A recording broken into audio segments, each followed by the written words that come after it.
Good morning guys! For today's mini vlog is kakagising ko lang. Papakita ko sa inyo yung view namin ngayon. And nakastay kami sa Alta Vista located at Barangay Yapak, Boracay, Malay, Aklan. So, ito yung views namin ngayon guys.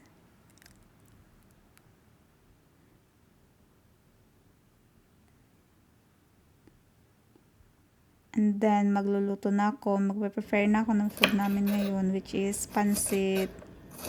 Magluluto ako ngayon ng pansit.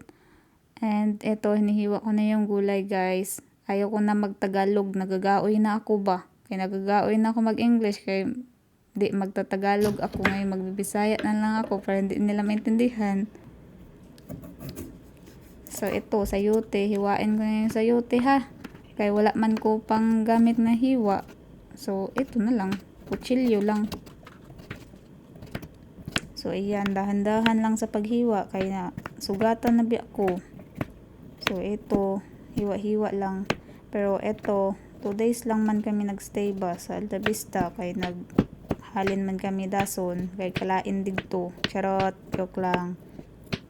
Ito na. Sibuyas. First time ko magluto ng pansit na may kamatis ba. Para huya. Di balo magluto.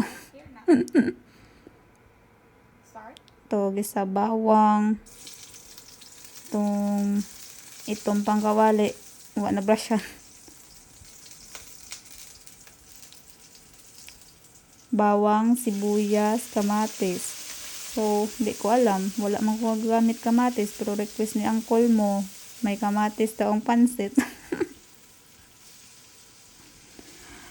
First time nagluto pansit nga may kamatis. Ewan ko ba kung may kamatis ang pansit. Wa man siguro. Sa to, iuna ko ron nagisa ang gasa nanay. Bago ibutang ang carrots kag ang sayote. Hirap-hirap pa hirap-hirap pa laha nga may video kay di pwede maalima. Basi mabash. Sa to, carrots, sayote. Paulihin na lang ang repolyo kay dasig man malaha. So, carrots lang anay.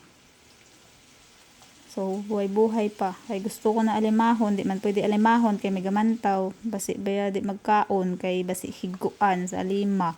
So, yun. Luto-luto lang. Ayan. Lugay-lugay. Lugay-lugay lang. Matik na yan. Lugay-lugay lang. So yun, gabidyo-bidyo, ambal ko pundo na to, tsura sang kalulu. Pakadlaw-kadlaw pa ko dyan karan, pero ginaway ang galit ako nit na go break do, kay ginsend ko man siguro ang ipis na ng boss, so panis gamot ng boss, ako pa ang may sala. Say, kaabno, ako pa ang may sala nga, inapaislan mo lang biyang secret, pero ay ako pa dasa ng may sala, tas ay ginaway pa na ako, ay ambal na yung pahamak ko na kuno sa ng boss, gago, daw, bukon siguro kita katrabaho nga mamana mo kan istorya do obno ti mo hangit pa mo sa akon nga istorya kita harapan pakit daywa mamana ng nabangambal kan do obnoy kita na so nagalin lang mga migto so bukon gamit ng satisfied gid sa igto sa pag naman nito so which is naghalin kami at okay ron kami udyo kaya so ayun na lang dahil ako magbabot istorya basi mantaw na ng video at ipatulpo na nako lisod ron ato lugay-lugay lang tanit pansit dya ka magkaon duna karanay basi ma-viral balang video tas ay i-bash ko at isugid nga haya nga ay nga baye kala inon pang sugid sa boss do di kaya ako pa napahamak sa boss so which is sala mo deserve mo mapahamak ko sa mong boss ginapaislan si mo ang beddings hindi mo pag-islan bye bye bala ka dyan sa mga kabuhi. Thank you guys, bye bye.